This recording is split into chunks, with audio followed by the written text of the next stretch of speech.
Hey everyone, it's Lucas with another Big Brother Spoilers intro. Today's guest comes from Survivor 42. It's Mike Turner. Josh sits down with the losing finalist Mike, the firefighter who had loyalty, heart, and old school energy, making him an instant fan favorite.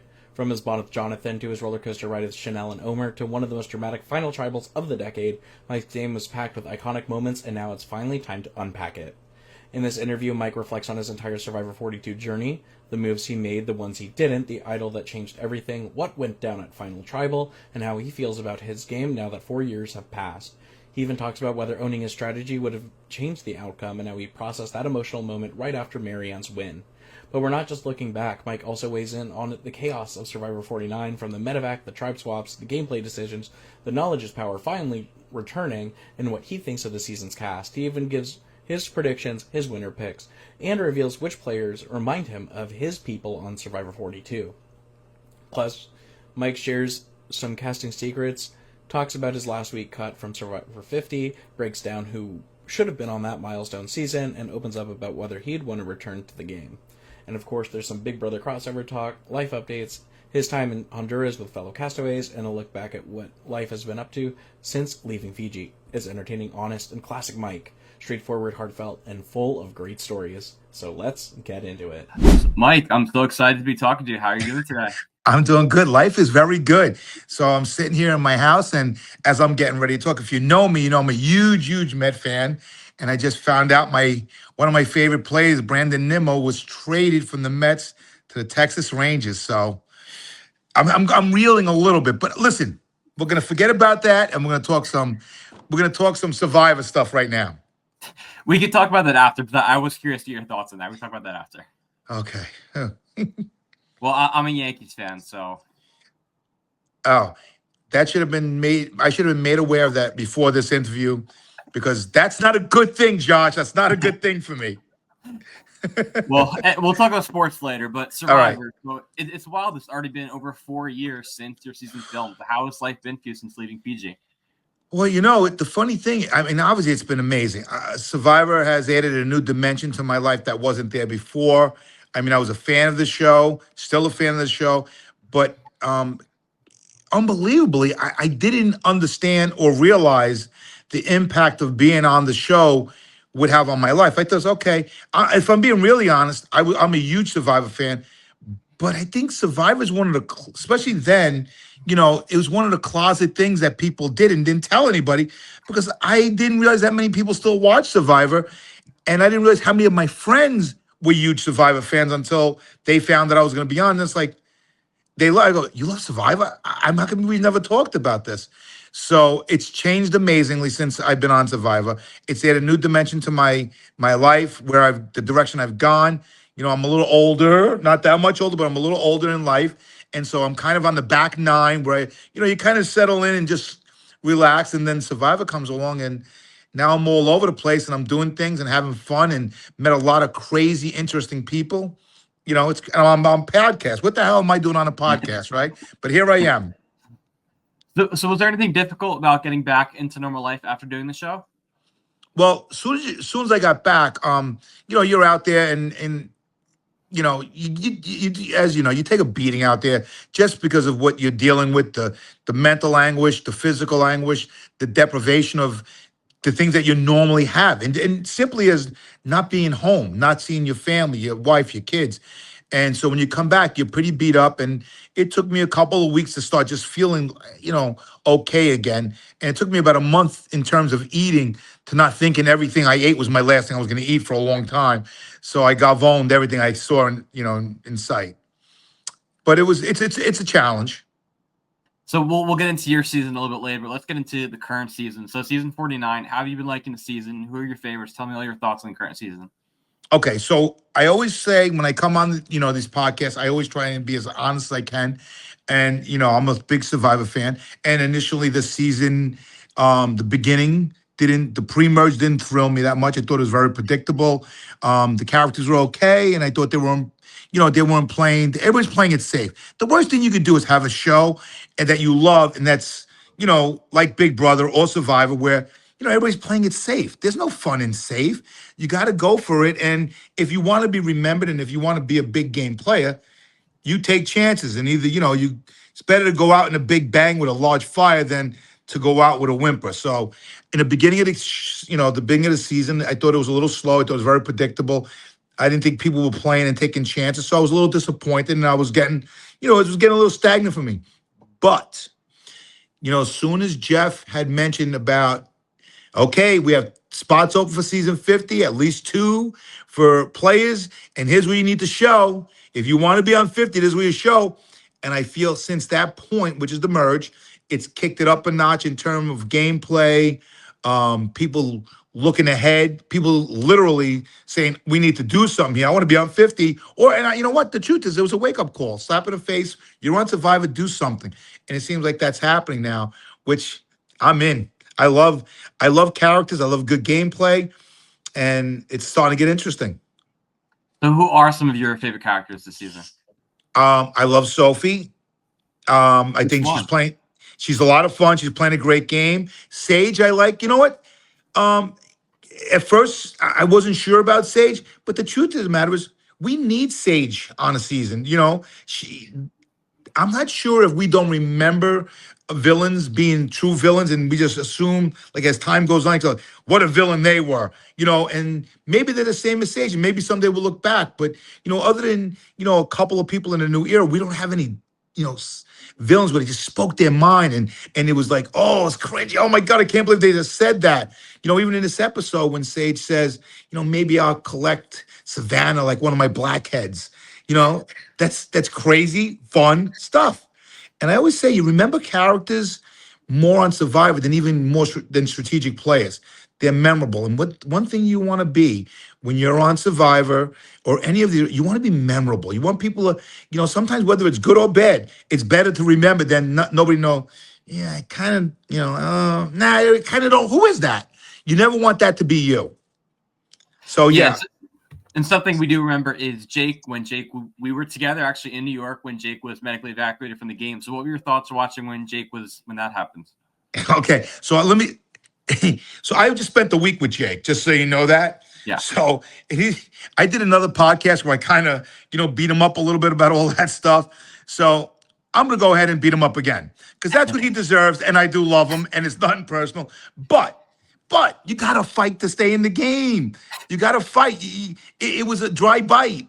You might as well have gotten bitten by a mosquito, and you're not going home. You can't let Jeff send you home. You got to fight for it. So I love Jeff. I love Jake. I think Jake's a great character, but I do think Jake missed out on being a great character because he left. Is it 100% his fault? No, probably not. Once you start taking you're taking the liquids and the IV and stuff like that, it's hard to put you back in the game because it's not fair to the rest of the players. But you got to fight. And so I said, Jake, why didn't you fight? So obviously I teased him. We broke his balls a lot about the shoe bandit stuff, and and he's a great guy, a lot of fun, and honestly, I really liked him a lot. But I can't let him off the hook. You got to fight to stay on Survivor, no matter what. You got to fight. Well, I'm sure he told you it ended up working out for him because he got to see his child be born when he got home. So, yeah, yeah. Listen, I'm all for, but if it means that much, you don't go in the first place. Do you think he'll be asked back to play again another season? Let me ask you a question. How many pre-mergers have been asked to come back on a returning season? Well, he's a little different that he was medically evacuated, and they Bruce was medically evacuated day one. And they brought him back. So, but he was literally the next season, which was lining up for the second season of that. So he was already there. He didn't take the beating of his season, and he legitimately got hurt and left. So the truth is, who knows? Nobody really knows what production is looking for in a returning season. If he fits the bill and they like him, and there's nobody for his character arc, then maybe he will be. I think he'd be good. But, there's so many other great new era, specifically alumni that have played great games, played a whole season, were great characters. It's very hard for them to pick, whatever it is, 18 to 24 players to come back and pick somebody that was there for 5 days. And did you have any run-ins with any snakes or anything like that while you were out there? No, actually, I didn't. No, we had no snakes. But you know what? The truth is, there are a lot of things out there you can get hurt with. You just got to be careful. And this, by the way, I know this was not his fault at all how it happened. But you know, you're always aware of what's going on out there. There was a lot of little scorpions out there. Obviously, crabs. There's a lot of spiders. There's red ants. There's a lot of things out there. And obviously, you're walking around. You know, especially when you're looking for an idol. You're putting yourself in precarious situations that you got to be careful. And it's extremely vast, and you don't really know what's there. I mean, quite frankly, when you're walking in the water, if you don't wear sneakers, you're going to cut yourself severely on the coral. So you got to be careful of everything out there. There's a lot of things that are there that are not in your normal life that you're not really used to that you can get hurt with if you're not careful. Yeah, so after that, Jake was medically evacuated and Jeremiah was voted. Alex and Sophie were the last two members of their tribe. How do you think that Vadi would have gone if you guys had to vote out 4 people and it came down to 2 members of your tribe? How would it have went? How would I have wanted to win? How do I think it would have went? How would it have went? So if the 4 of you who were left went to 2 more tribals, who would have been the last 2 of your tribe? When I was from my season, you mean? Yeah, you and Hai and Lydia and Chanel. Chanel would have been gone. It would have been me and Hai. You think so, yeah? Yeah, and the main reason is because I think we absolutely connected in terms of let's get to the next point. Even if we weren't total allies at that point, we knew we needed each other, especially to get to the merge, to go forward. Yeah, and your season Ed did not have a tribe swap. This season actually had 2 tribe swaps. Do you prefer a season with a tribe swap or no tribe swap? You know, as a viewer, I love the tribe swap. As a player, for where I was in my tribe, I wouldn't have loved it because I felt I was okay. I didn't have to worry about anything. In a tribe swap, you never know what you're going to get. And, you know, sometimes luck is a big part of Survivor. And if the numbers don't, fit you, you're out and through no fault. And I'll go, Jenny, my best ally, one of my closest friends now, went out because, quite frankly, the numbers didn't fit her way. I lost my vote. Chanel lost her vote. And because of the numbers, she's out by no fault of her own. And, I always think back there, make sure I have fought harder for her, but you're in a situation where it's a tough situation. I knew whether she went or not, I would be at the bottom and I couldn't show my cards too much because at the end of the day, you're playing for yourself. Yeah, so let's get into the most recent episodes. We saw at the reward challenge that Christina gave up her reward to Jawan. Do you think this was strategy? No, in this case, I don't think it was strategy. And I don't think if it is a strategy, I don't think it's a good strategy. Nobody ever in Survivor says, oh my God, what a great person. She gave up her reward for somebody else. They're saying you're an idiot, you're starving. What are you doing? Don't do that. And if you are doing it, it's probably simply for a strategic, so everybody's like, oh, what a good person. Nobody's keeping a good person. Nobody wants to take a good person who helps other people to the end because you know that they're going to get the sympathy vote because they're a good person. Do I think she was doing it? Absolutely. I think and I don't know her, but I think she seems like a very genuine person. I think she really cared that Jawan didn't eat. And quite frankly, Jawan took it forcefully. I think, he had to be talked into that. And the truth is, good strategists, yeah, I'm taking it. And I'm going to say, I can't believe this person gave me their reward in a game that we're playing for $1 million, that it's a one-person game here. It's not a tribe game. You're not gaining anything by giving it to me other than making me stronger so I can take the money off of you. Would you ever give up your reward for someone like that who hasn't eaten? I thought about this a lot before I went on my season, and initially I would say yeah, but it would strictly be strategic. And the other reason is I'm not a food lover. Like I don't need to eat anything particular. Like I don't need to have fried chicken at that moment because, oh my God, I miss fried chicken. Because I'm a person, I don't use condiments in my food. I can eat. If you know anybody that knows me, even they know I am the most plain. I just eat to survive. My wife eats because she loves food. I eat just to survive the night because I know I need it. I can eat the same thing every day for a year. It doesn't matter. I'm like my dog. We can eat the same thing every day. And I have a saying, full is full. So when you're full, it doesn't matter if you ate rocks or if you ate a filet mignon steak. It doesn't matter. Full is full. And so doesn't matter to me. If I had rice or I had a steak, it'd be the same thing to me on the island. And that's why I was able to go so long without eating, because it didn't matter to me. Well, that actually leads to my next question of if you could get any food reward on Survivor, what would it be? It wouldn't be a dessert. Yeah, actually, I love Applebee's, and you know why I love Applebee's? It's because it's a meat and potatoes kind of food. I get a nice burger, I get some French fries. That's all I ask for. I don't need anything fancy. Let me just eat, put it down my throat. My belly's full. I'm good. I'm good. I don't need the drinks. At the end of the day, I eat very plain. I'm a meat and potatoes kind of guy. So getting into the immunity challenge, we saw Savannah beat Sophie in the holding up the disc with your feet challenge. Would you have been good Yes. at this? I don't know. I thought about that also. I thought I'd be good up to the point of where we had to let go of our hands. My core strength isn't as good as it should be. And so obviously um when you're there, your core strength is extremely important. So I think about it. I definitely wouldn't have beat Savannah. She was locked in. Probably wouldn't have beat Sophie. But being that it was a man and a female, each one, I might have had a shot at it only because I'm stubborn and I wouldn't have wanted to give in. But my philosophy from when I played, and I only go by my philosophy because my philosophy is not right for everybody, and their philosophy is not right for me. I wasn't so fixated on having to win challenges for a lot of reasons. Number one, I'm going against Jonathan in my season and Lindsay, who were beasts. So, why exert that much energy to, even if I could compete with them, that I would lose and I would exert myself. And the other thing, I knew that as long as I wasn't dominant in any challenges until I had to be at the end, that there is absolutely no target. Hey, look at Mike. He's the nice older guy. He's here. He's so good to us. He tries to nurture us and he doesn't tell us what to do. And he's not that great in challenges or anything like that. He's okay. And he's a good guy around. He works hard around the camp. We don't worry about him. That's what I wanted to be. And that's what I think I was, as opposed to like Sophie now. Everybody's looking at her and you would look at it and say, but there's a target on that because she's good at challenges. Because even when she's not winning, everybody's saying like, holy crap, she fights to the end and she doesn't give up and she has a shot at this. Yet they don't look at Savannah for the same reason, which is kind of weird, right? But that's the kind of target I don't want. And to be fair, that was one of the biggest reasons everybody wanted Tori out in our season, because she won our first two individual challenges. And it was like, everybody like, holy crap, forget Jonathan, forget Lindsay. Look what Tori's doing.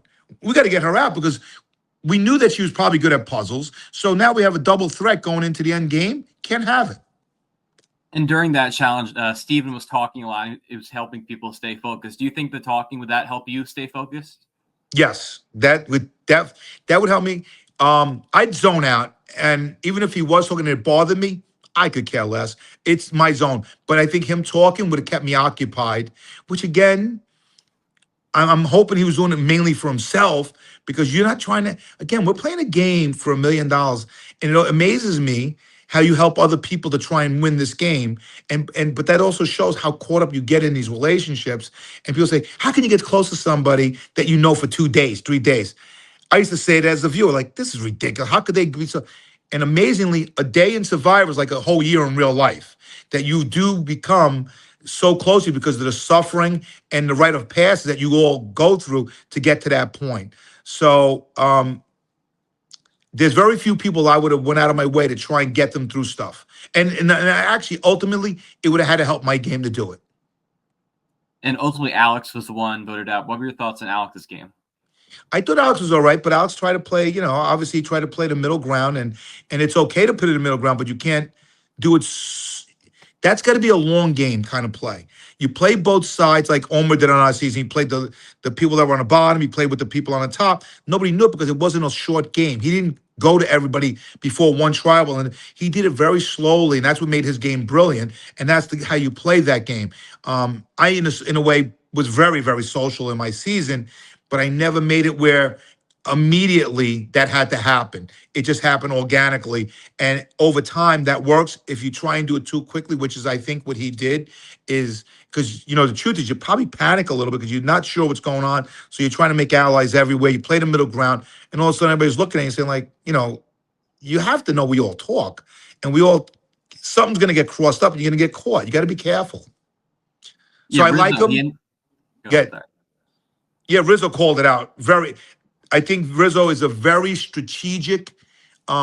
He has the ability to read things very, very well, which we didn't see in the beginning of the season. We're starting to see this now. I think Rizzo is a good player. I think he knows he's a good player, which may not be a good thing because sometimes you get too full of yourself. But I think he's very knowledgeable as to and able to read what's going on, which is very Yeah, important. 3 straight tribals, he didn't play his idol. He got spared again. So as someone who's had an idol yourself, how do you just not play your idol and risk your life in the game like that 3 times in a row? Well, it's crazy you said it. I got my idol on the second day, and I went through 3 or 4 tribals where I didn't even have a vote, and I had the idol, and everybody knew it. I mean, I didn't have the idol yet, but I didn't have a vote, and I had the ability to get the idol where I could have been voted off. It goes back into the game, and then when I did get it, I didn't. I didn't need it, but I used it as a weapon a lot, and not even a weapon to threaten people. A weapon as to where it's for us. We can use it together, which is kind of hurt me at the end where I talk to people about the idol all the time, but the idol gave me bravery in the game where I felt safe. Like if I felt anything, even a little bit at any time, whether I'd be right or wrong about it, I knew that I had it to play to save myself. So that gave me the ability to do things that were a little more bold and make my opinion known more because I felt I had insurance. And when you don't have insurance, sometimes you're afraid to do stuff because you don't have anything to save you. I always felt that way. So I always thought it helped me. And the people that were with me knew that I would let them use it also, or they thought I would, and they believed I would. And to be fair, I'm not saying I would. I ultimately did, but I didn't need it at the time. What did you think of the 2 people getting removed from the game before it even started? I think that set the tone to let people know that it's serious. And the truth of the matter is the integrity game is more important than anything else. And as a fan, I want that integrity always upheld. And as a player, I want everybody to live up to the standards that we all live up to play the game. It's not fair to the fans. The fans have the right. Production has the right. Jeff has the right to know going into the game, it's the way it's meant to be, where people ain't making alliances prior to the game. The one thing Jeff said to us, the only thing you can't do is lie to production. If there's things that are going on, we pay a lot of money to get your butts here.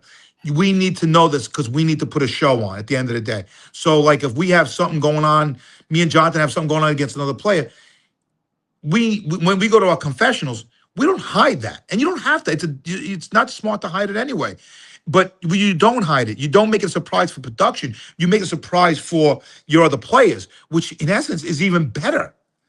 But these guys who did that, and I don't know who they are, they decided to play the game before it started, and that's against the rules, and it hurts the integrity of the game.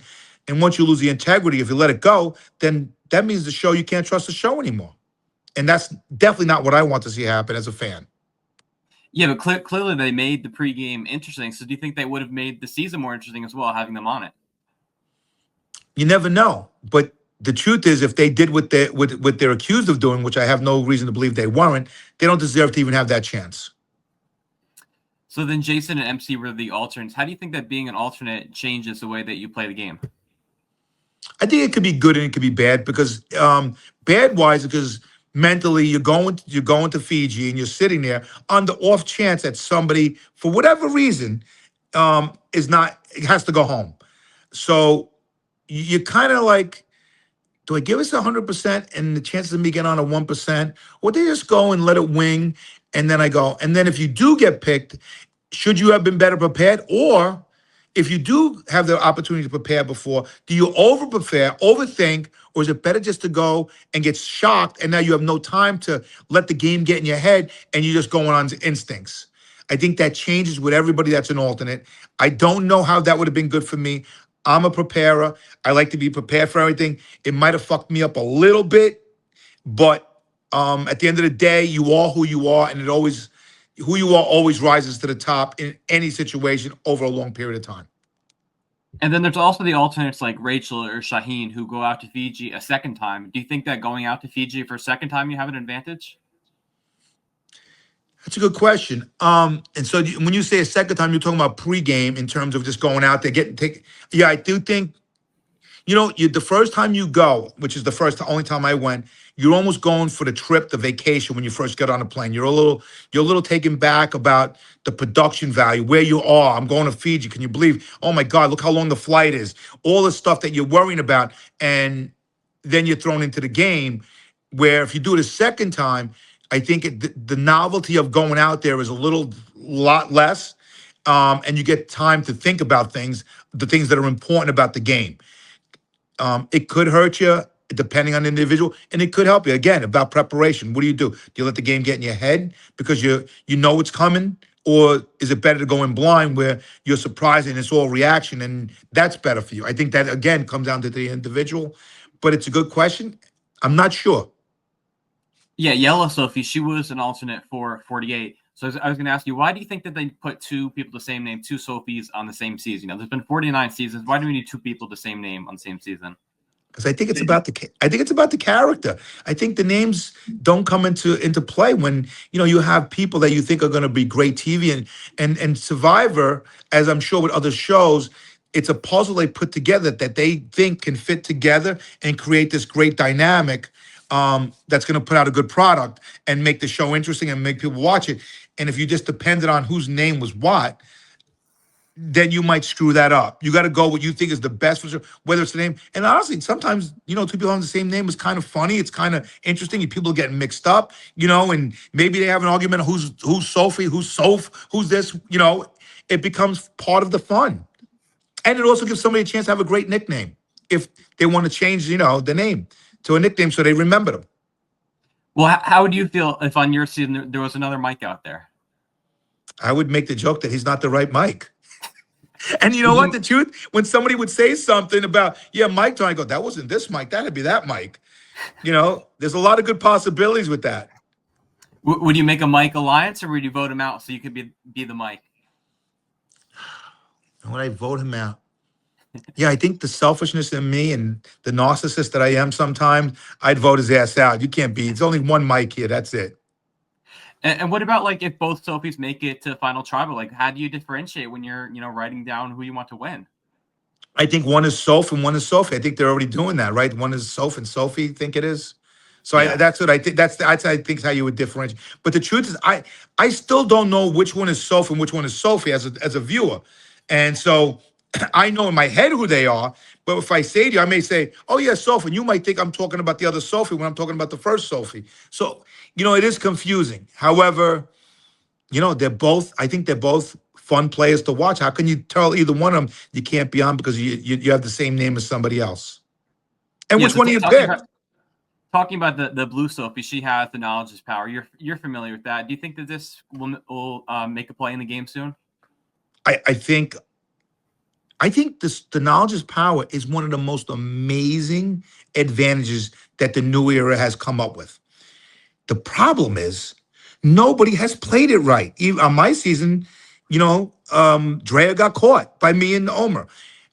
I think the biggest problem is people can't keep their mouth shut.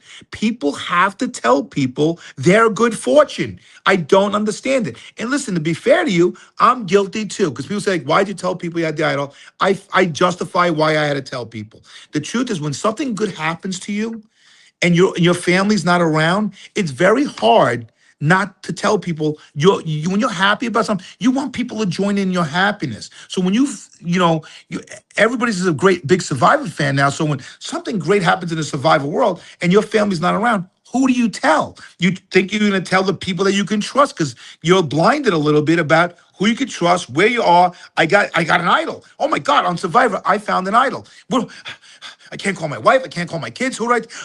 I'll tell my ally. And sooner or later, that ally is going to use it against you. And that's what's happened with the knowledge is power, because people collapse under the guise that they want to share their good fortune with the person that they can trust. Well, we've seen that Soph hasn't told anybody yet, so she might be the first one to play it successfully.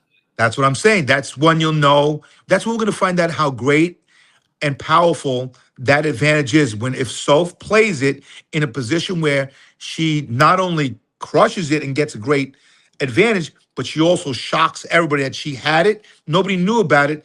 And let's face it, right now, there's only a couple advantages out there. And obviously the one you're going to take is the immunity idol, and Rizzo has it. So I think the great play is if you play that role of Rizzo, Savannah, we're now an alliance, top three, us three, and then you take Rizzo's immunity idol off him. I think it's a great play. You can't help but notice it, but you also put a big target on your back. Well, Christina also has the idol. We saw in the preview that Christina's getting emotional, so we think that she might take Christina's idol. Yeah, I think that's a possibility also. You also got to be careful. Sophie's got to be careful. Sophie's got to be careful with that because the minute she does that, she exposes that she's a great player and that she has an idol now, and it's not a secret. And she enables everybody to say, okay, we have to gang up on Soph. We can't let her, in the jury's eyes now and in the replay. She made the great play of the season so far. How can we let her go to the end? We can't do that because she'll have a good argument why she's the best player. So you put a talk. So when you do that, you got do. I said do. But when you do that, that's my kid's joke. When you do that, you do that near the end game at 6, so you can take an idol to play at 5, and then it's hard for them to get rid of you. And then that's your play at the end. If you were on the season, who do you think that you would have aligned with?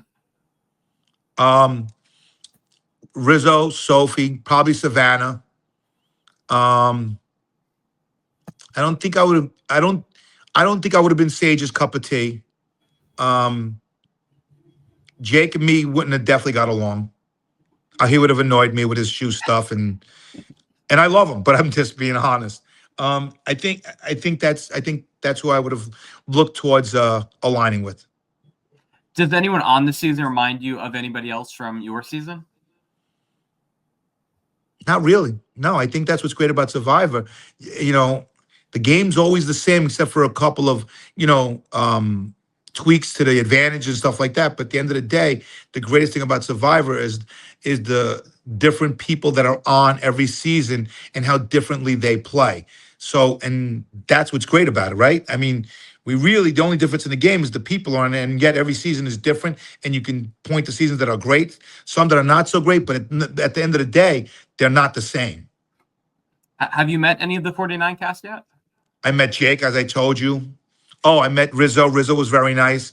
I think that's it so far.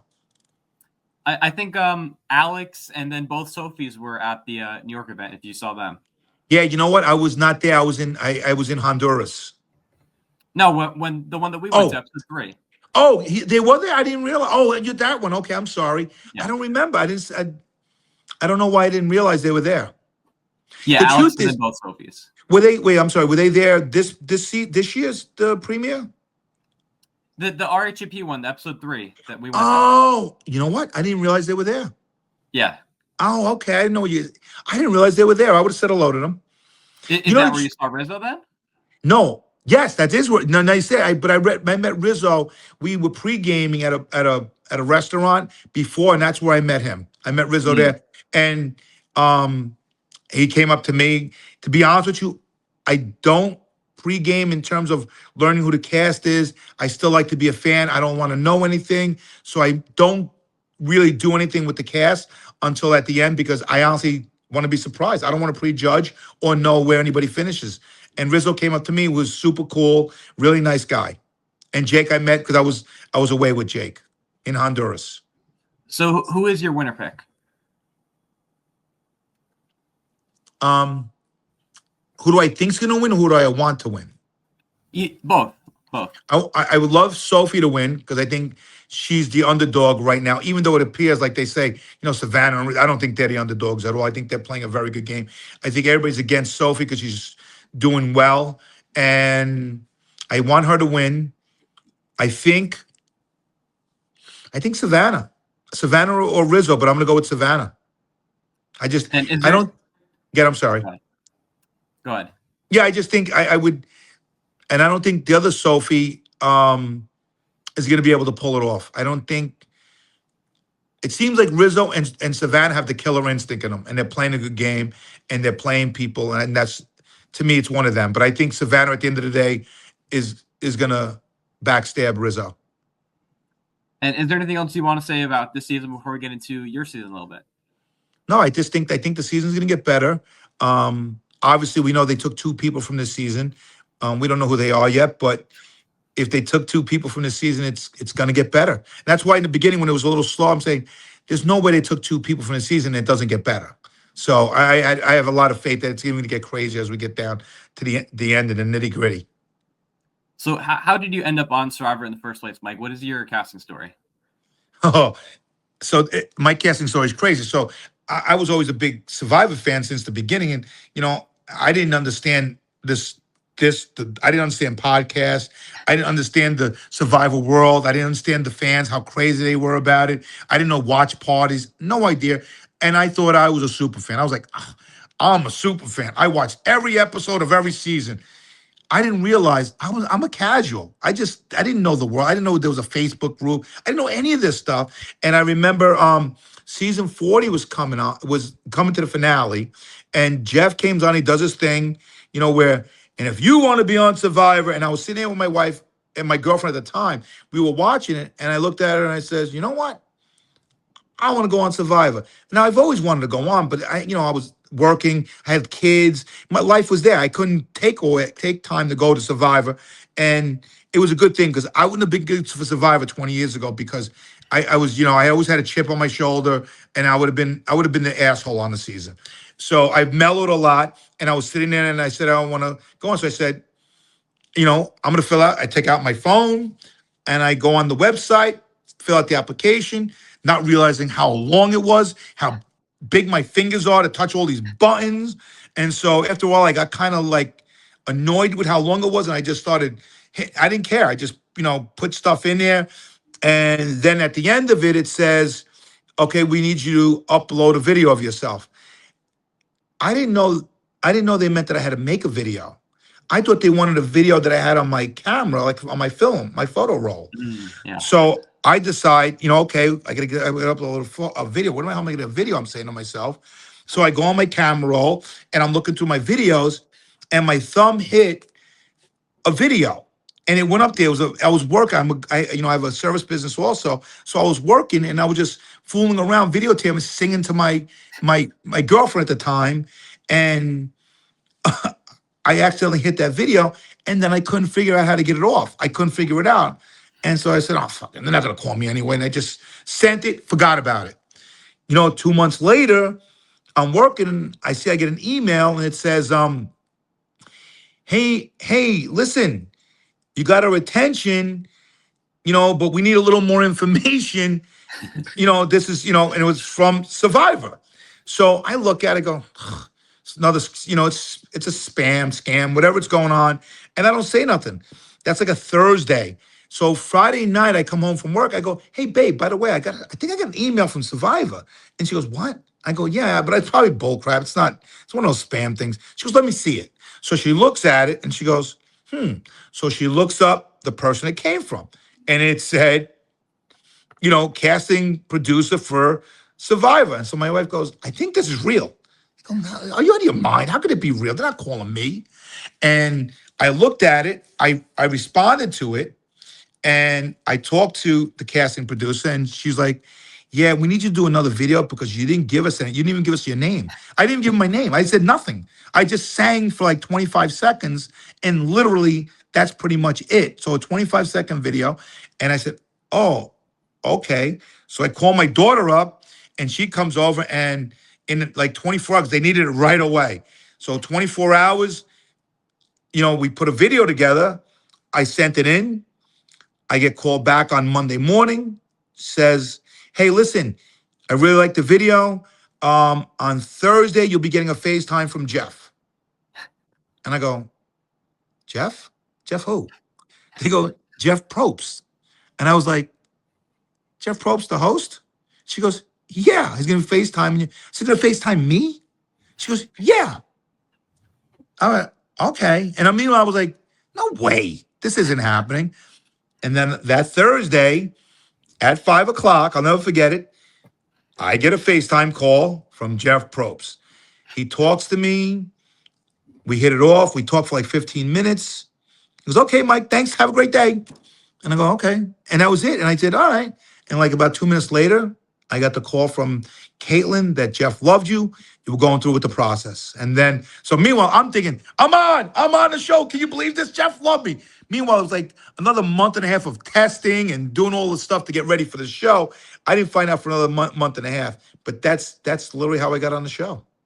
And So what I'm sorry, I was gonna say, while I was on the island, I didn't know people, try every year for like 6, 7, 8 years. I didn't know any of this. So we get on the island, and so the conversation started at the merge, like, hey, how many times you apply to every? And I hear 8, 9, 6.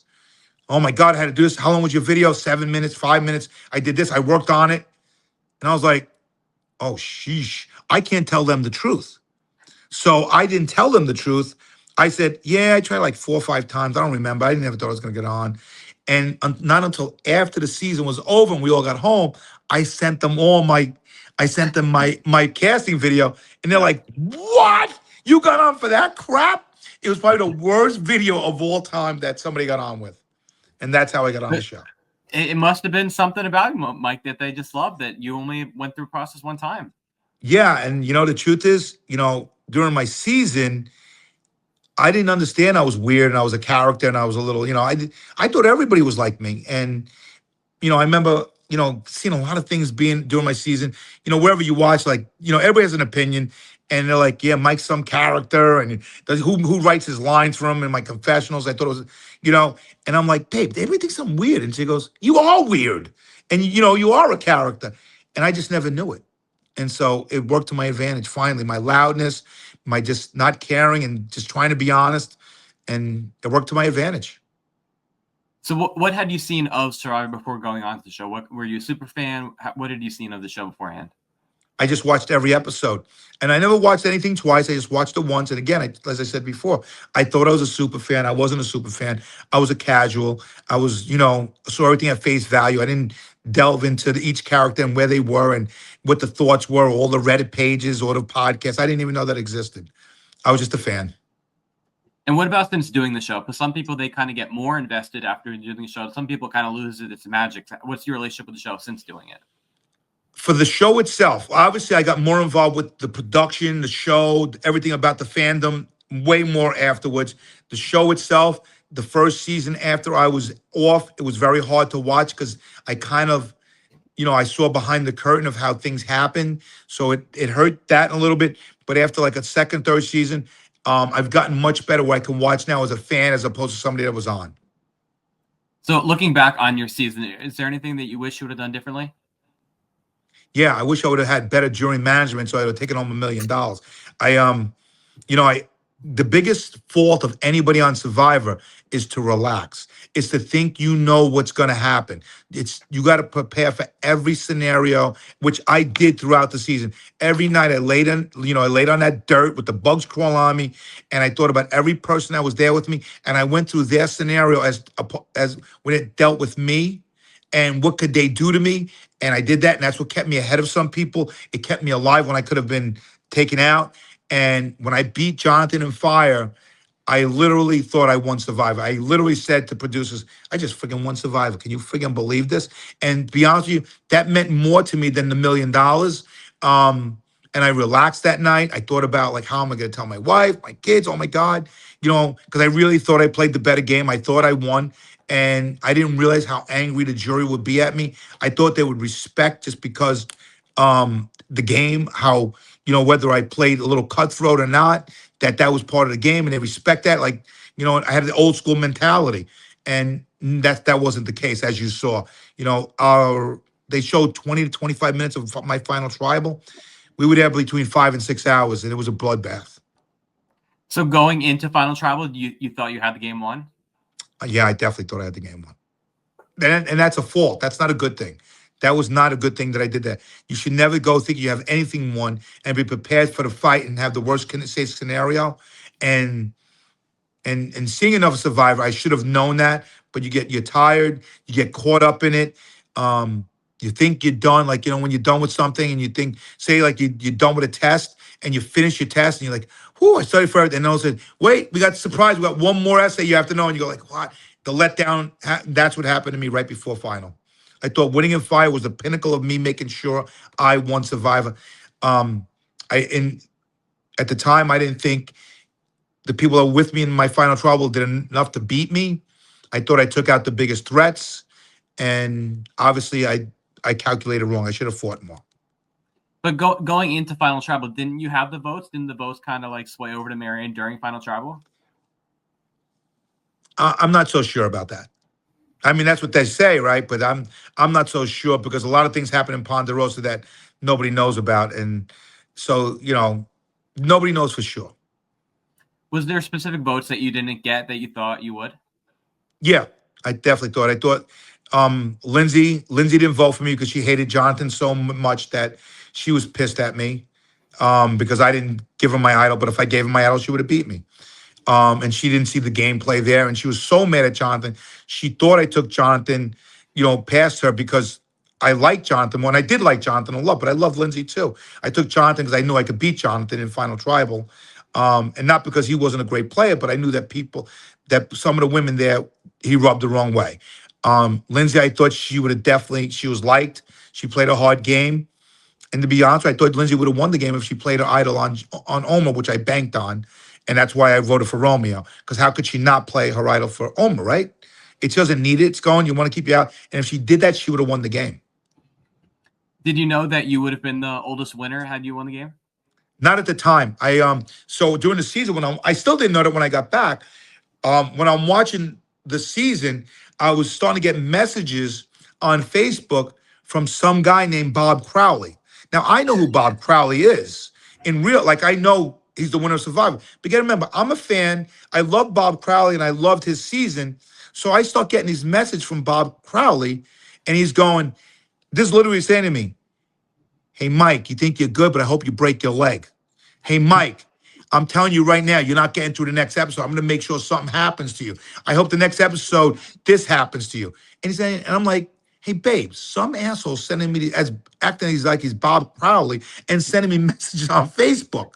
And she goes, what? And so she looks, she goes, what the hell's wrong with this person? That's stupid. So I was ignoring them because I'm thinking it's some fan who doesn't like me or is making believe he's Bob Crowley. And like 2 episodes before the finale, Peg Crowley messages me, which is Bob's wife, who I didn't know who she was at the time. So I get a message from Peg, hey, Mike, I just want to apologize to you for Bob. He's fooling around with you, and I'm not sure I don't think he realizes you're not taking it as fun, and you're ignoring him, but it's Bob, and he wants to remain as the oldest winner of Survivor, and he thinks you're going to beat him. I went, holy crap. So I looked it up. And he was right. If I won, I was the oldest survivor. And so I messaged his wife back, said, hi, Mrs. Crowley. Is that really Bob messaging me? And she says, yeah, it's him. He thinks he's funny. And I went, holy crap. I thought it was somebody making believe it was Bob. So I talked to Bob. We laugh about it. And literally a week after the season ended on the last episode of the season, the finale, I went up to his house for like 5 days and I hung out with him and his wife. And it was like the first surreal moment of my Survivor fandom because I did love Bob when he played. And now I'm sitting in Bob's house, sitting around looking at Survivor stuff, and we're talking Survivor for 4 or 5 days. It was amazing. So, and now I'm actually very close to the Crowley family. They're good people. And that's how I found that I was going to be the oldest Survivor player. So was Bob happy that you ultimately lost? He's very happy. He makes no bone. He's so happy that he goes, I ain't got much left, Mike, and you're not taking that off me too. I don't care. And then he hits on my wife. He's like, what do you want to be with that loser for? I'm first place. He's second place. Great people. I love them. How do you like the final vote count being read on the island, supposed to being read a live reunion many months later? I like the reunion show. I think it's a rite of passage. I think it's after all that hard work and you get to go to LA and you get to clean up and you get to think think clearly. And for me, I remember literally sitting on the the barrel that we were on for Final Tribal. And I remember when I felt it slipping away, I wasn't going to win. And I felt I wasn't giving the best performance that I could. I wasn't prepared for it. I remember saying to myself, sitting there, says, well, at least I'm going to have like 7 or 8 months to get over this before the vote is read and I can prepare mentally for it as opposed to, whatever. But I knew that I wasn't going to win at that point. And then Jeff goes, and now we're going to read the votes out live right now. And I went, fuck. Oh my God. And I had to sit there and I was just so miserable about it. But I also knew that I'm not bigger than Survivor.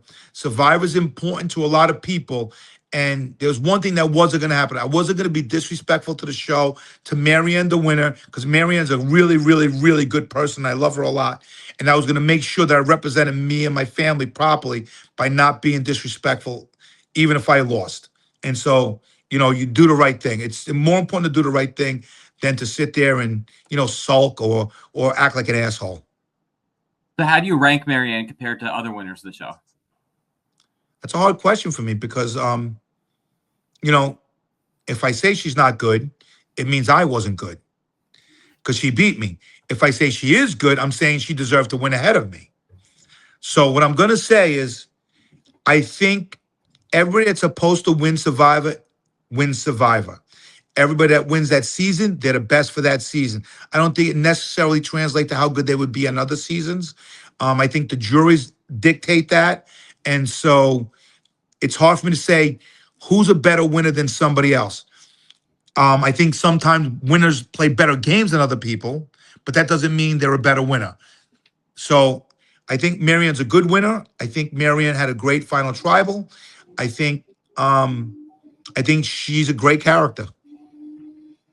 And going back to the pregame of your season, was there anyone that you had pegged as a big threat or potentially win the game? No, I thought I was the big threat. I'm very confident, and you never go into something thinking that you're not, or else you're not gonna be. I'm always going to anything I do. I know I'm gonna win, and I'm gonna play the best, and that's the way I've always been. And I'm that positive attitude. I can't think I have to worry about anybody else. I learned this from taking my promotional exams with the fire department. The only competition that you have is you. You decide whether you're gonna be the best and come out on top or not. You can't decide how anybody prepares, how smart anybody else is, what anybody else does to win. You can only dictate what you do. And once you stop worrying about that, that's when you lose. And obviously you wanted to win the game. You wanted the $1 million. But if it wasn't you who won the game, who do you want to have won? Would it have been like Jenny or Jonathan or? Jonathan, I thought played very close.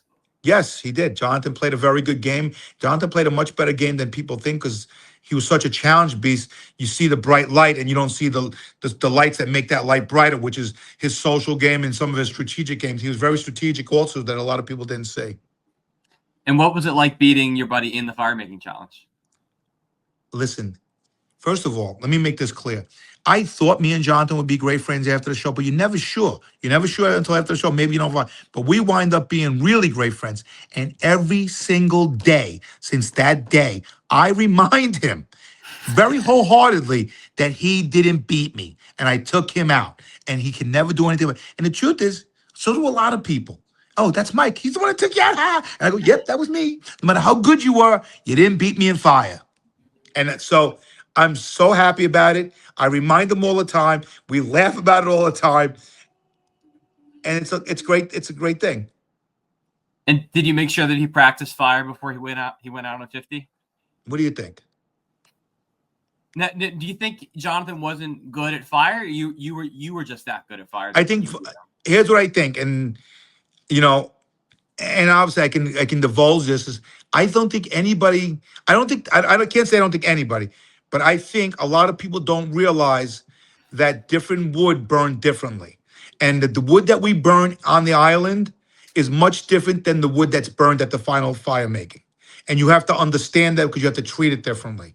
I realized that from watching Survivor and being a fireman. So I knew that the wood would be lighter, burn faster, and the wood on the island would probably be wet. It'd probably be thick. It'd probably some of it's still live, much tougher to burn. So you can't burn it the same way. So if you understand that, then you would be better at the fire making.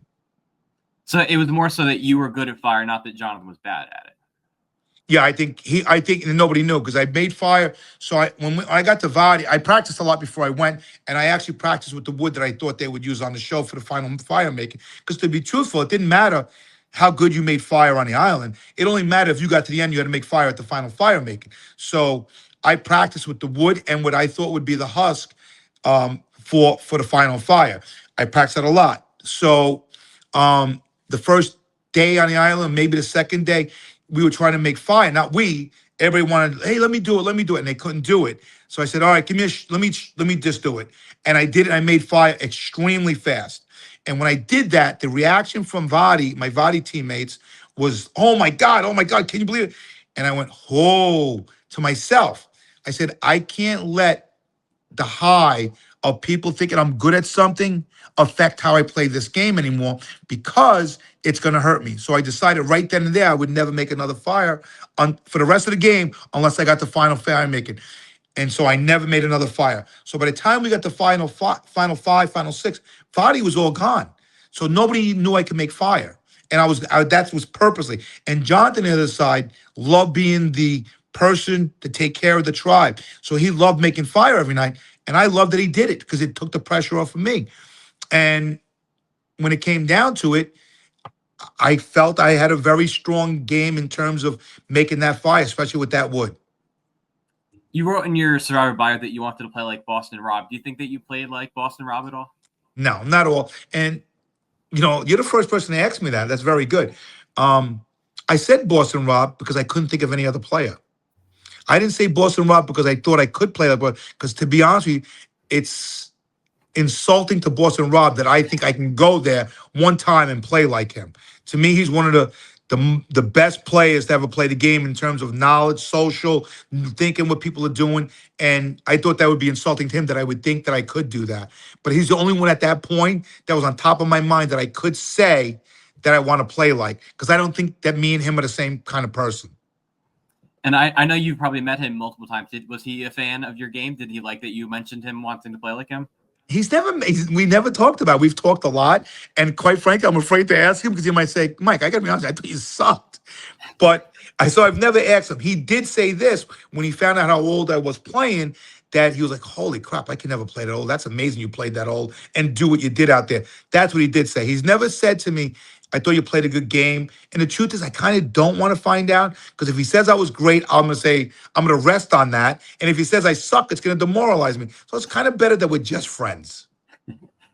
How do you think that Survivor 42 as a whole compares to other seasons now that you've had some time to reflect on the season? How do you think the fans feel about it? I'm the kind of guy, and this is a weird thing to say, like before I was on Survivor, I thought it'd be amazing, like to get on Survivor. Oh my God, it's amazing. To come close to winning Survivor, it's amazing.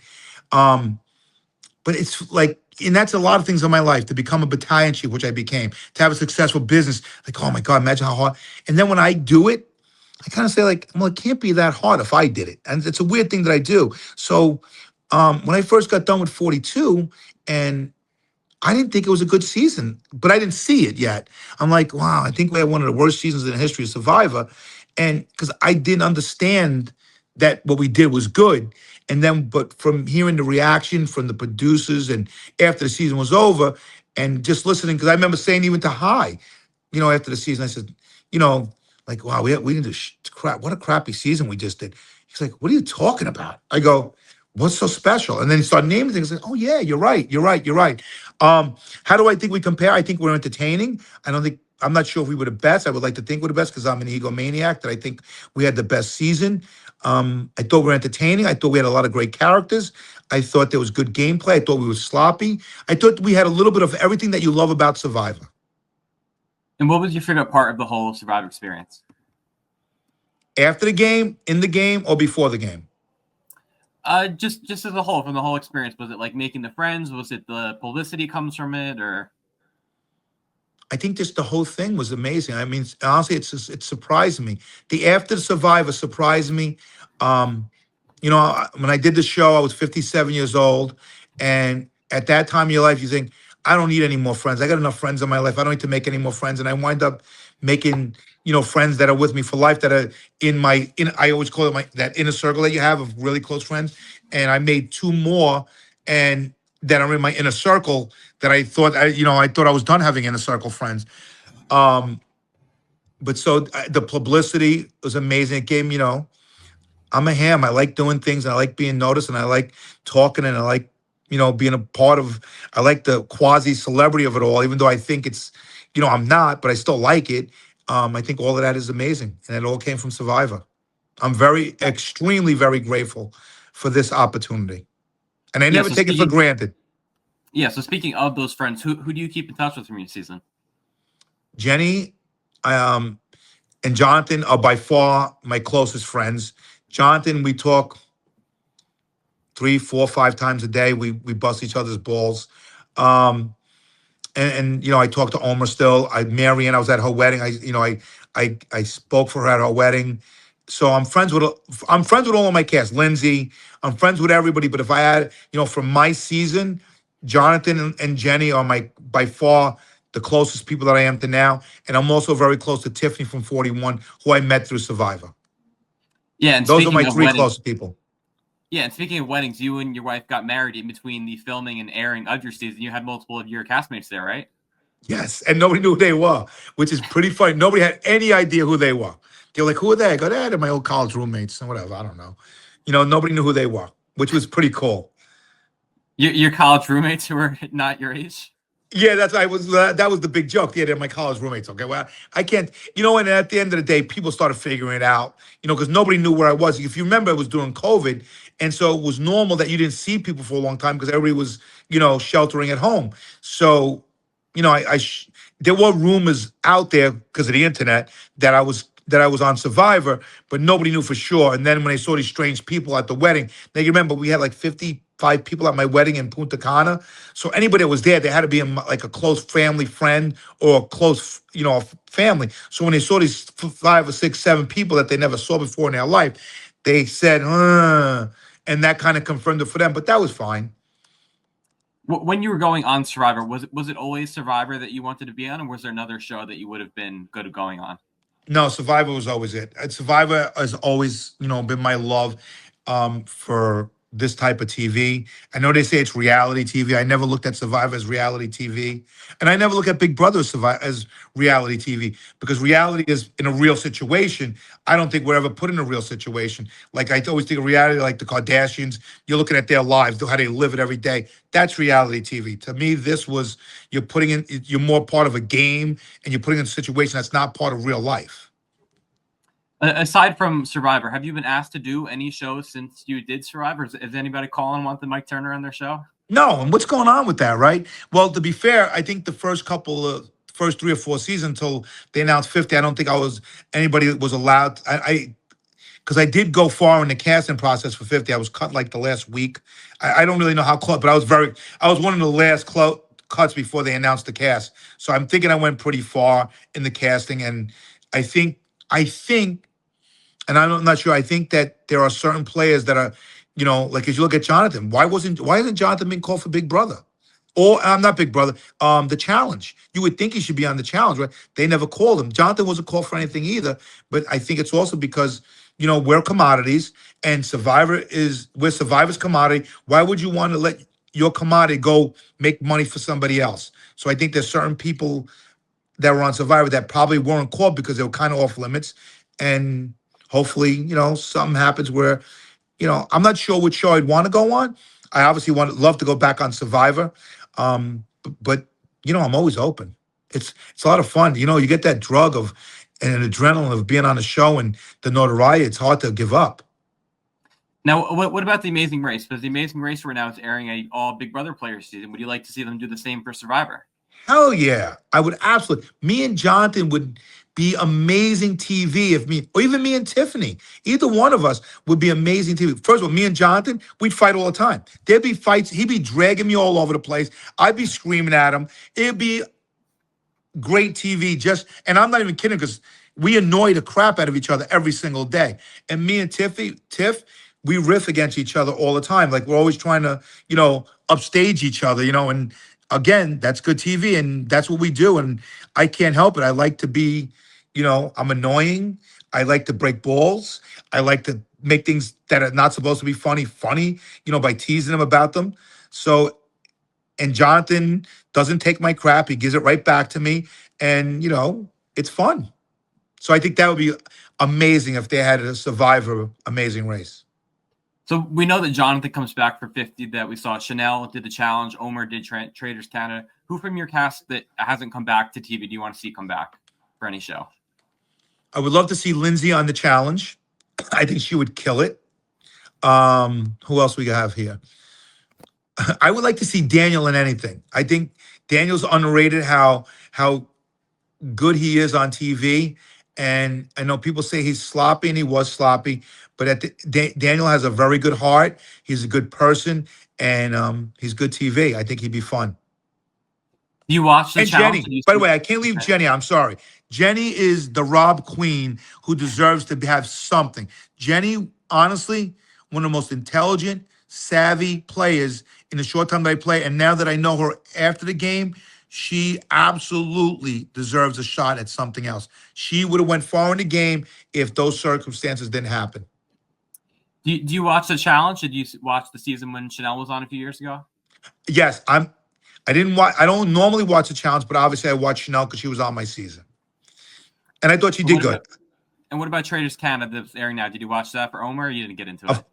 Of course. Listen, you know what? Some of these shows, they're so much better when you know somebody on them because you know what they're capable of and you know what they're not capable of, and you're curious to see where they go. So I love Omer, so of course I watched. You know, I mean, I don't want to spoil anything as to what happened, but yes, it was great watching Omer play. And then Venus was on that as well. Yeah, see, I don't know Venus. I met Venus at Marianne's wedding. You know, I don't know that way. I'm not sure why. I just don't think I'm her kind of person. And I think Marianne is someone else we could see on Traders Canada in the future, maybe. Yes, I would love to see Marianne on. Marianne's must-watch TV, as you know. I mean, listen, she shines. All she has to do is talk, and you fall in love with her. And I love Marianne. I fell in love with her, and she'll always be a part of my family. So obviously, you would go back to Survivor. Is there a theme that you would want there to be for you to go back? Second chances. I would love to go back on a second chance. I feel I need a second chance to make amends for my final tribal. That was totally my fault. I didn't prepare myself properly. Everybody says, "Oh, you had a bit." It doesn't matter. Listen, your job as a player is to be ready for any kind of jury, no matter what. And it's your job to either keep the votes that you're supposed to have or gain the votes you're not supposed to have. I didn't do that. I'm not mad at anybody. It's nobody's fault. I can make a lot of excuses why this one did that. It doesn't matter because at the end of the day, it's my fault. And what about a dream player you do want to play with? I would love to play with Jonathan again. But if you want to say like an old OG, I would love to play with Boston Rob. That'd be fun. Only because he's such a great player. Second chance this season. Oh, so it'd be a new era, right? Anything. Pick anybody. Who do you want to play with? Let me think a second. Give me a second. You put me on a spot here. Who would I like to play with? I'd love to play with Rupert. To me, I had a lot of fun watching Rupert, and I would like to play with Rupert. Rupert, to me, is a fun player to watch. So let's get into 50 a little bit more. So you said that you were cut like late into the process. So were people calling Mike, "Hey, Mike, let's have a pregame alliance"? Was a lot of that happening for you? I think people don't outwardly say, "Let's have a pregame alliance," but I think people are good at putting out feelers in different ways to see where you are and what you think of things. So what are your thoughts on people who ultimately did make the cast? Oh, I think everybody can have their opinion on any cast, but at the end of the day, I'm not a professional caster. So I've trusted Survivor production since, the first season, 2001, in terms of who they cast. How could I say anything against who they're doing now? I think they know what they're doing. I think the casting department is extremely good. I think Jeff knows exactly what should be there. And so I think the cast is the people they think would fit the puzzle the best to give us, the people, a great entertaining season. The only person that was missing that should have been there was me. But besides that, it's a great cast. I mean that. I think that you got to trust the people that are there that are doing their job to make it a great season. Because why wouldn't they want a great season? It was like, oh, they're doing good. Why wouldn't Jeff and the production and the casting people want a great season. So you know they're doing the best they can to make sure it is. Whatever the reason is. So what are your thoughts on Jonathan being on the cast? How do you think he's going to do? I think Jonathan is, so let me make sure as close as me and Jonathan is, he first of all, he has a non-disclosure. He's not allowed to tell anybody. And I don't want to know. I tell you, I like watching Survivor and being the fan still. Jonathan knows this. So Jonathan doesn't tell me anything. But I will say this. Jonathan's going to be very underrated because people look at Jonathan and they see and remember one thing, the physical prowess that he has. I think they underestimate, especially now that I know him better. He has an amazing sense of humor. He's extremely witty and he's strategically sound. And the things that he was weak at, he practiced. So I personally think he has a shot at doing well as long as he stays under the radar in terms of how good he is physically. So that way people don't vote him out just strictly for that reason. So other than Jonathan, who are you rooting for? You know, the truth is, I'm rooting for everybody. I like everybody. I'm rooting for the person the people that are gonna keep me entertained and loving Survivor the way I love it. That's how I root for. And if it's somebody that happens to be a personal friend of mine, or it happens to be somebody I've never met before, that's fine. Because at the end of the day, like I said, I'm a fan. So I don't really root for anybody except Jonathan, because it's personal. But I'm rooting for the person that plays a great game, is entertaining, and make me giving them my hour and a half to 2 hours every Wednesday night worth it. And the cast ended up being split 12 New Era and 12 before the New Era. Do you think there's too many New Era players on the cast? No, I don't think that. Because, you know, the truth is there was a ton of second season for people prior to the New Era, number one. So everybody that's the old OGs, most of them were on more than once, obviously. So the New Era isn't. What I did have a problem with, if I have to say something, is that, you know, 5 people from seasons 48 and 49 were put on, and which is 40% of the New Era cast. And I think it could have been a little bit more split up. But at the end of the day, again, you have to trust the process. Obviously, production saw something in those 5 that thought they should have been on, and you have to respect that. So who were some of those big misses from any era of the show that should have been on the cast in your eyes? Well, I think a lot of people from the old era would have been good. I thought I thought Ty, Jerry Math, I thought Tina Wesson could have been great. I can't think of his name. Sean with Boston Rob season would have been a great ad. He was in the mix. Penner, I thought would have been amazing. Rupert would have been amazing. You know, the old OGs, man, the people that made me love Survivor, they all would have been good too. But the truth is, the people that they put on, they were still good also. And again, I said, a lot of people have multiple chances already. You know, I'm a big believer, give everybody else a chance to see what they can do. Were you just outing all your pregame alliances, Mike? No, I wasn't. I wasn't at all. I wasn't, but I wish I was. No, but I wasn't. So do you still recognize from the show a lot, running around in Hoboken? Do a lot of people recognize Hoboken? You? Yeah, Hoboken a lot, obviously, because I know a lot of people as it is, but a lot of people know me. I get Hoboken Mike, which is obviously, again, a lot of fun. And what I have to remember, so when I first got off the show, you know, I'm loud. And, you know, sometimes I don't say the right things in terms of, you know, somebody messes with me and goes, you know, and I get mad. And my wife had to remind me, what are you doing? If somebody's videotaping you, you're going to put this on. So I had to tone it down a little bit. So now that I'm like 4 years past the game, I don't get recognized as much. So I can start, you know, being the idiot that I was before and talk the way I want. But yeah, I still get recognized. It's always nice. But I kind of forget that I was on Survivor and that people, so when people come up to me, I'm a little surprised. My wife says all the time, that person right there wants to get your attention. And I don't realize it because I'm past, you know, I don't think about it as much as I used to. Yeah, and people want to get your attention at these watch parties because you still go to a lot of these watch parties in New York. Yes, and I'll be Wednesday night, the biggest party day in the year. Then I'll be in Philly at Wendell and Bryce's watch party where Ozzy will be also. Ozzy is also another guy, great guy. One of the guys I loved on Survivor for obvious reasons, and I met him a couple of years ago, and he was amazing.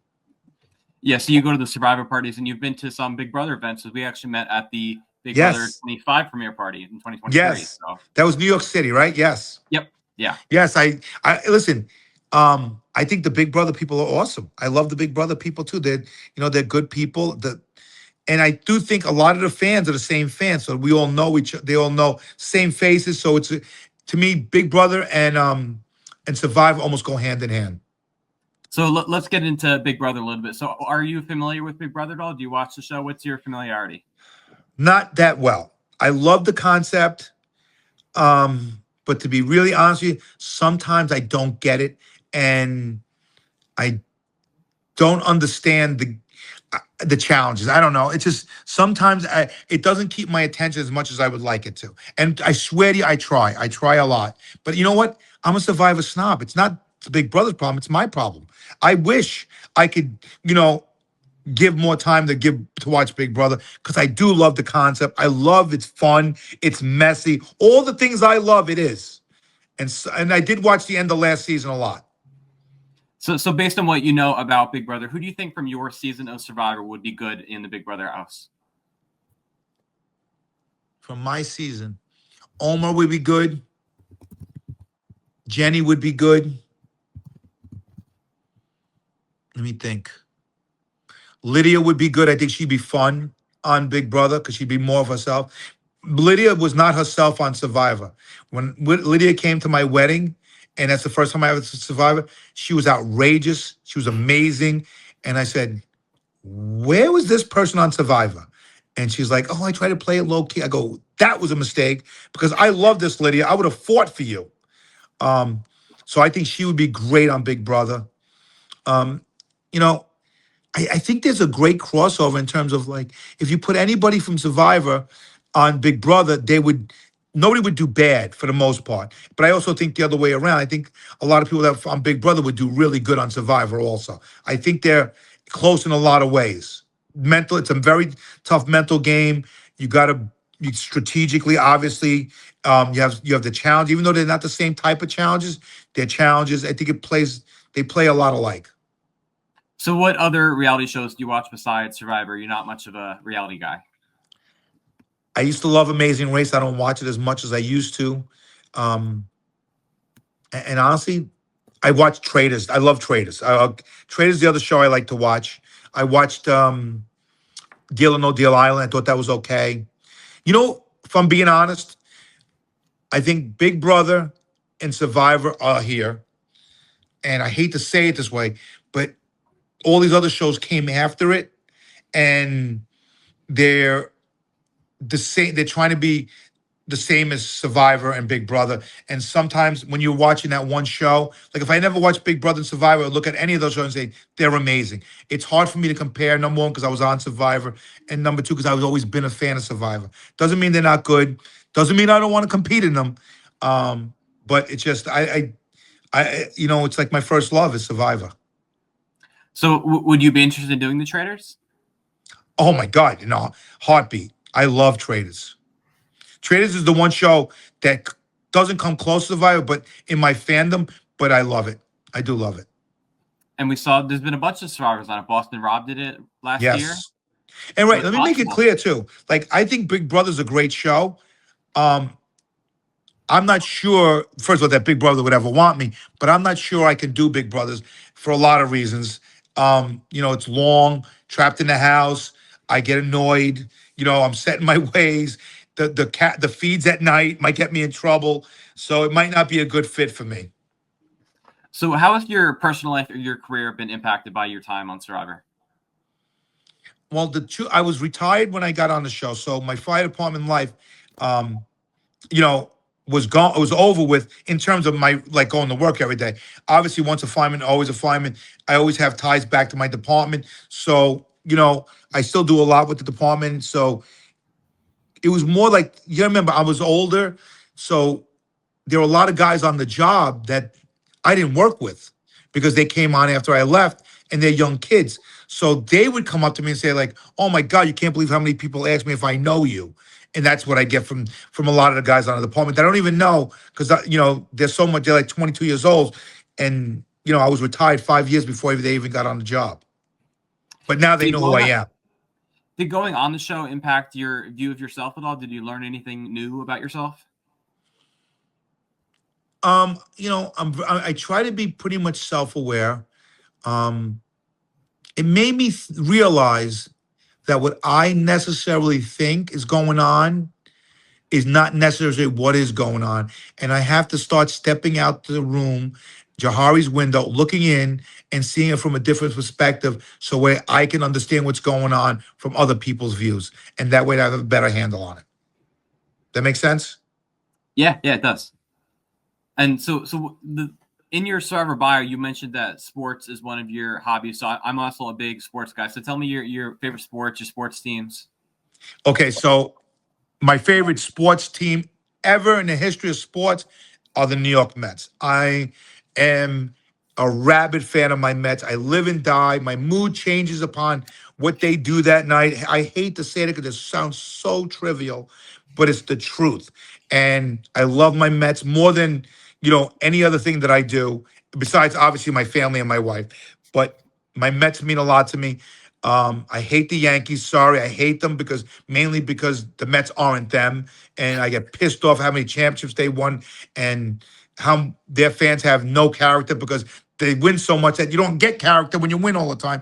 You develop character when you lose all the time because you keep getting knocked down and have to get up again. So I love the Mets. And side note, Mets brass, Mets people that work there, huge Survivor people. And, some of the greatest things that happened after Survivor is the Mets called me up. They had me there. They made part of the pre-games. It's been amazing. I got to sit in just everything a fan would want with their team, I was able to get because of Survivor, which is also why I'm so grateful. Football, I love the Giants. The basketball is my favorite team is the Knicks. My daughter's boyfriend has a page called Backpage, and they do all Knicks stuff, and so I enjoy looking at that. But baseball is my love, man. I love baseball. I love my Mets. I do love the Giants, but not as much as the Mets. Yeah, well, that's funny. Your teams. We have the exact opposite three teams. So I'm Yankees, Nets, and Jets are my teams. See, now that's crazy for both of us, and I'll tell you why. Because usually if you're a Skanky fan, you love the Knicks and the Giants. And if you're a Met fan, you like the Nets and the Devils or the Nets and the Jets. And honestly, there's only thing one person more miserable than a Met fan, that's a Jet fan. So wow. So it's weird how you have the opposite because normally, like I said, Yankee fans don't like the Jets or the Nets. I guess I do. So yeah, well, you couldn't have all good in your life, right? You couldn't have that. Yeah, you wouldn't like my man cave at my house here that I have the walls painted in Yankee pinstripe, so you wouldn't like that. That's honestly, I would never go. I would never go. I would never. You would say, Mike, I got this great meal for you. We're gonna sit there. We're gonna hang out. I say, I'm not coming. I can't do it. Can't do it. Do you go to a lot of Mets games? Yeah, I'm a season ticket holder, and actually not a full season. I have a half a package, and I go to a lot of games. I enjoy it. I don't miss a game throughout the year. It's kind of honestly, it's almost a little annoying how involved I am. Yeah, a dream of mine is to visit all 30 MLB and all 30 NBA stadiums. So I've been to 14 MLB, so I'm almost halfway, and I've been to 5 NBA arenas so far. So I think that is so cool. You know what? And I think about it because a lot of people do what you do, and I would love to do it. It's amazing Major League Baseball having come up with some kind of vacation thing, a club where you get to over 5 years, you get to go to 30 different. You get to go to all the stadiums and visit them. I think it's a great marketing play, but they don't do that because a lot of people feel exactly the way you do, and I feel that way too. I would love to do it, but if they had a package where you could do that, it would help the clubs that need more attendance by having other baseball fans go there. Do you travel with the Mets at all? Or you're just a home game kind of guy? I'm more of a home game guy, but I'm not opposed to going to a big game. I go a lot. I go to Philly a lot to see them play there because Philly Citizens Bank is a great field. The fans, believe me, much different than the Eagle fans. The Philly baseball fans are much more calmer. They're much more respectful, and it's more of a going back and forth with each other as opposed let's beat somebody up, which sports shouldn't be. But you know how it is with those Eagle fans, right? I'm sure you know. Yeah. Did you play any sports in college? No, I didn't. Actually, I didn't go to college. I graduated high school and I went right into the work field. I was, school wasn't my strong point. I'm lucky I got out of high school. I was more of, I wanted to work, make money. You got to remember though, I graduated high school in 1981. So it was different then, in terms of college. Now, if you don't go to college, it's the equivalent of not going to high school in the 70s and 80s. You had to go to high school and get a high school diploma to get a job. Now you need to have a degree of some sort to get a job now. So I think it's looked differently as opposed now you might have to go to college to get a decent job. Back then you just needed a high school diploma. So growing up, did you play sports at all? Or you're just a sports watcher? Yeah, no, I played. I played.